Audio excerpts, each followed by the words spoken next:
It was Christmas on the island of Sodor. All the engines were working hard.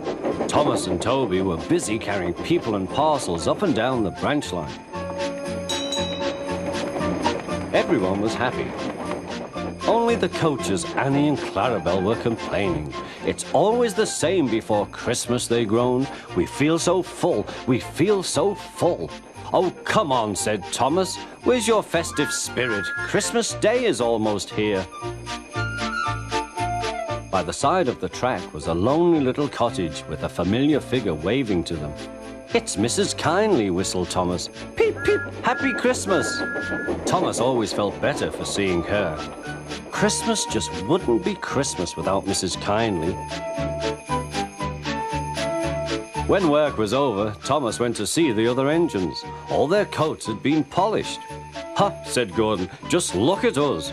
Your driver will have to work fast to get you as smart as us.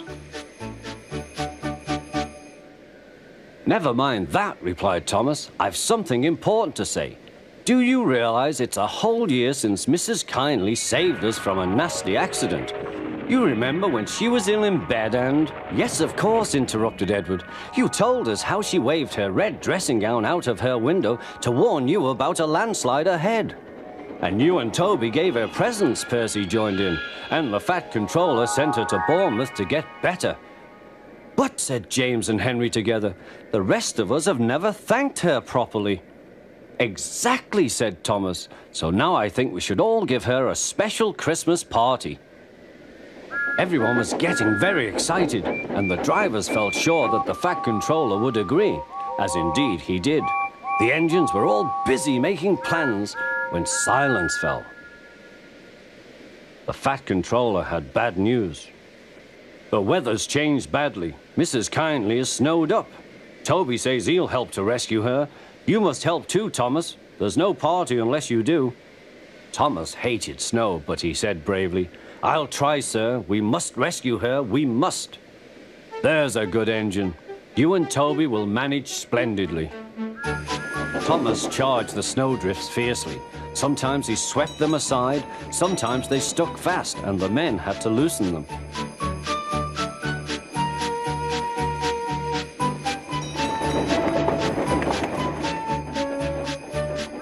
But at the cutting near the cottage, they could go no further. Look at that, exclaimed Thomas's fireman.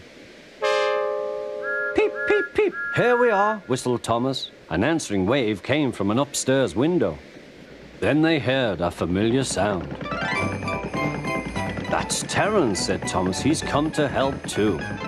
Sure enough, Terence had a snowplow and was working hard to clear a path to the railway line in safety. At long last, the rescue was complete. Percy took the tired workmen home. Terence said goodbye to Mrs. Kindly and promised to take care of her cottage as he watched them all set off.